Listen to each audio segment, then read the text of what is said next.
दोस्तों, यह कहानी है लखनऊ की, जहां नेहा और आकाश एक किराए के कमरे में रहते थे। नेहा एक साधारण मिडिल क्लास परिवार की लड़की थी। मासूमियत और मुस्कान उसकी सबसे बड़ी ताकत थी। कॉलेज के दिनों में उसकी मुलाकात आकाश से हुई। आकाश स्मार्ट था, मीठी बातें करता था और नेहा के हर सपनों को पूरा करने का वादा करता था। नेहा के घर वालों को भी आकाश पसंद आया और जल्द ही दोनों की शादी हो गई। सबको लगा यह शादी नेहा की जिंदगी का सबसे खूबसूरत मोड़ बनेगी। लेकिन दोस्तों, यही शादी उसकी मौत की सीढ़ी बन गई। शादी के शुरुआती दिन तो बहुत अच्छे से गुजर रहे थे। आकाश फूलों की तरह नेहा को संभालता था, उसकी हर ख्वाहिश पूरी करता था। लेकिन जैसे जैसे समय बीतता गया, उसकी असलियत सामने आने लगी। अब आकाश शराब पीने का आदी हो गया था।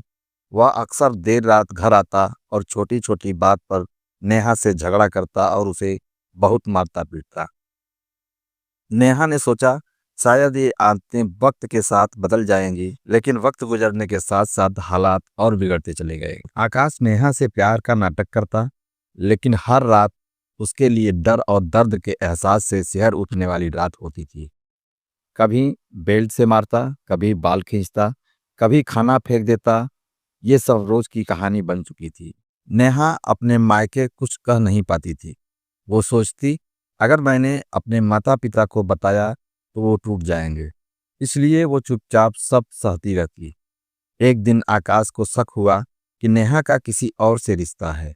नेहा ने लाख सफाई दी कि वो सिर्फ उसी से प्यार करती है, लेकिन आकाश ने उसकी एक न सुनी।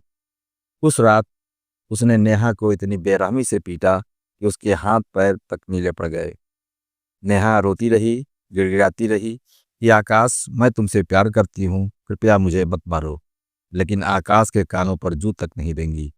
पड़ोसी अक्सर नेहा की चीखें सुनते, पर कोई सामने आने की हिम्मत नहीं करता। तभी पड़ोसी कहते, पति पत्नी का झगड़ा है, हमें बीच में नहीं पड़ना चाहिए। और इसी सोच ने नेहा की जान ले ली। वो रात नेहा की जिंदगी की आखिरी रात थी।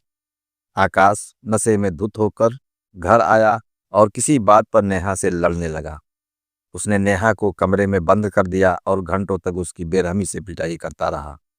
सुबह जब दरवाजा खुला तो नेहा की लाश जमीन पर पड़ी थी।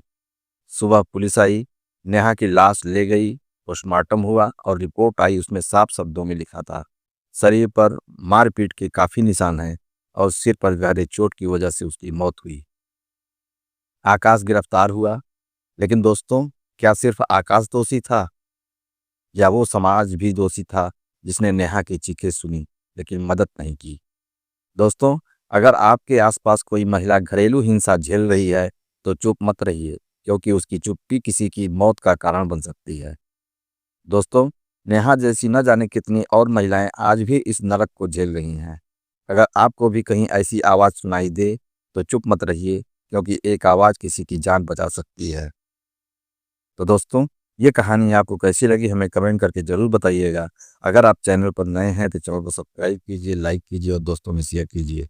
मिलते हैं ऐसे ही किसी और कहानी के साथ। तब तक के लिए जय हिंद।